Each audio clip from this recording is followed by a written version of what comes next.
My song is yes, yes, yes, Lord. In your sufficiency, yes, yes, Lord. If you're looking for a man, you're looking for a vessel, I say yes, yes, amen.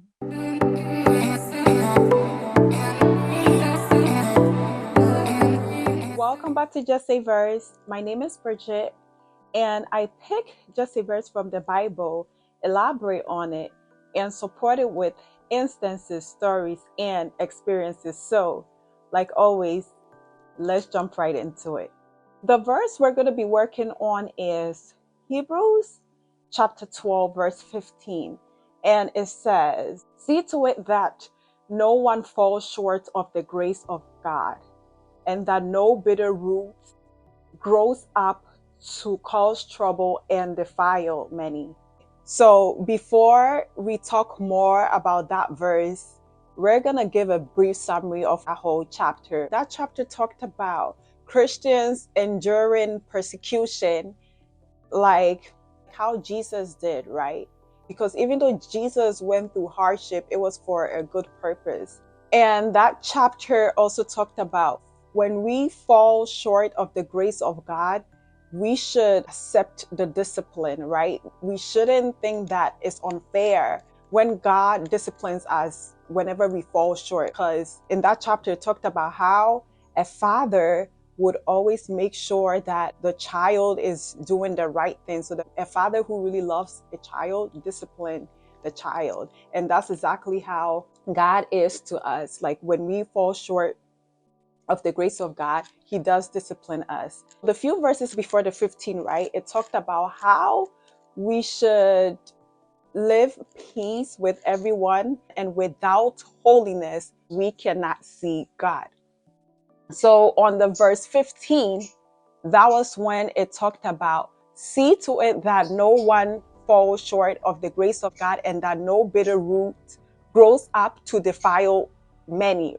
So what does that verse mean? Okay, so see to it that no one falls short of the grace of God, right? So that is God is there to help us, and God's grace is what saves us.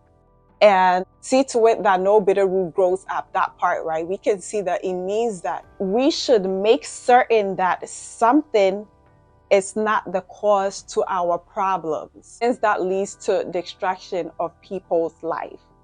So in this video, we're going to be focusing on how identifying the root cause is the solution to our problems. All right, so let's take this instance. Let's just pick somebody struggling with lust, right? So maybe somebody is struggling with lust and they want a way out, right? So now, instead of that person focusing on the problem, they rather have to find what is causing the problem.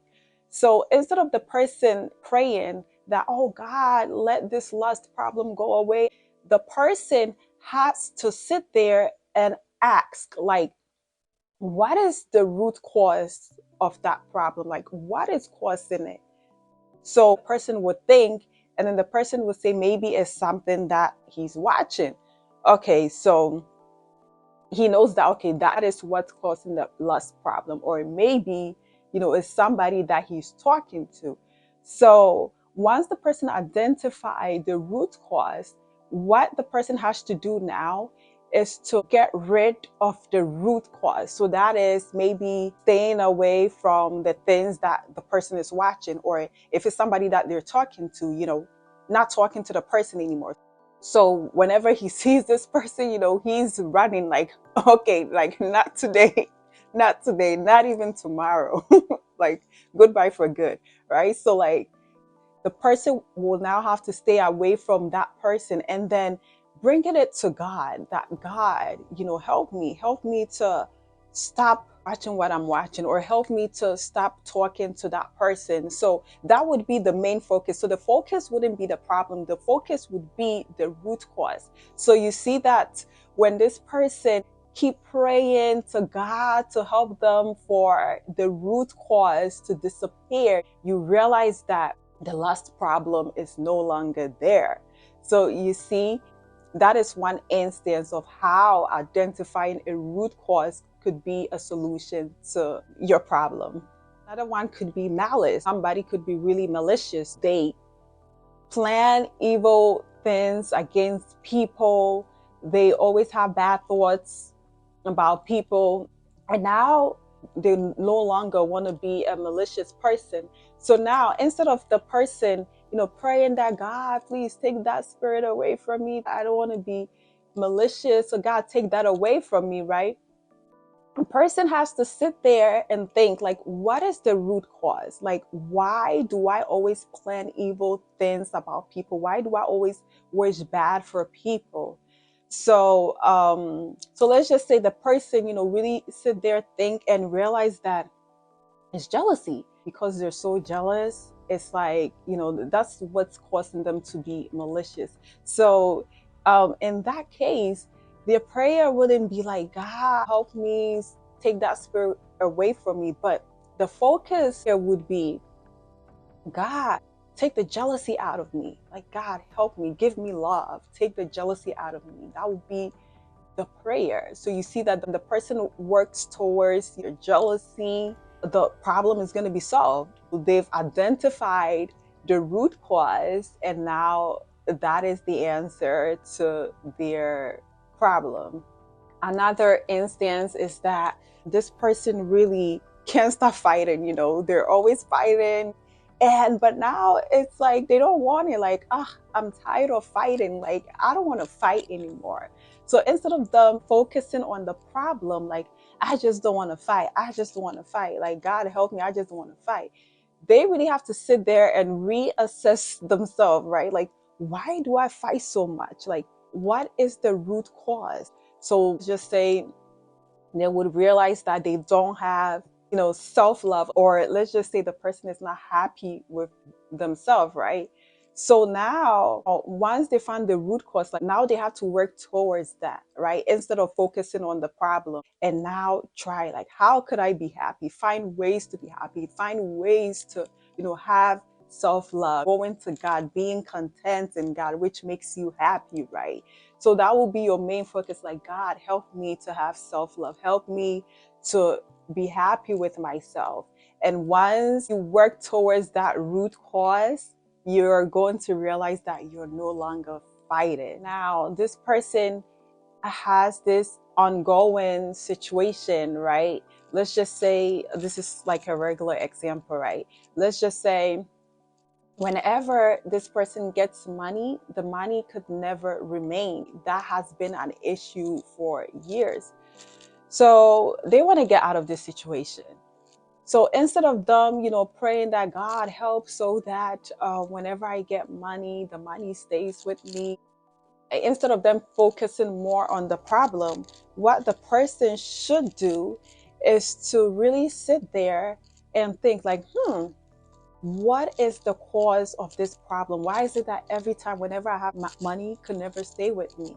But if the person cannot identify the root cause, what the person has to do is to ask God. That's when God is going to reveal to that person that maybe it's a generational curse. Like, there's a generational curse going on, and that's the reason why, this person, money could never stay with this person. What the person has to do is now tackle the source, like the root source. So the prayer would be more like, God, break this generational curse so that whenever I do have money, money could stay with me. You realize that once this person focuses on the root cause, which is the generational curse, that would be the solution to their problem. So now, if you have any ongoing situation going on, right? Think about it. Like, what is causing this situation? And if you can't identify it, what you have to do is just take it to God. Like, God, why? Just ask God, why? Why am I going through this? And then God is going to tell you through however that God speaks to you. Or he could even, reveal it to a person. So the person could tell you like, hey, maybe you've been asking God about something. God said, this is the reason why you're going through this. So just pray to God and ask him like, God, why? Why am I going through this? And once you identify the root cause, all you have to do is to pray fervently until the root cause vanishes, regardless of how hard you think the root cause is. God is going to do it, because there's nothing that God cannot do. Because you could pray for the situation to vanish, not the root cause, the situation. But when you pray that prayer, it's just going to be temporary. You're going to realize that maybe, okay, you're no longer in that circumstance anymore. But then it's going to come back. That's because the root cause is still alive. So it's going to keep ensuing you until you pray that the root cause is no longer alive. So once you pray for the root cause to vanish, you're going to discern that the blessing is going to be there permanently if you keep dwelling in God. So if you're in any situation that has been going on for years, or any situation that you want to get out, just identify the root cause of it and then just keep praying that the root cause is no longer there, and that would be the solution to your problem. So like the verse says, we should make certain that something is not the cause to our problems, and we should not fall short from the grace of God. Thank you so much for watching this video to the end. I really hope that this video blessed you. And like always, don't forget to like this video, share, comment, subscribe, and all those good stuff. And until next time, see you when I upload my next video. Bye-bye.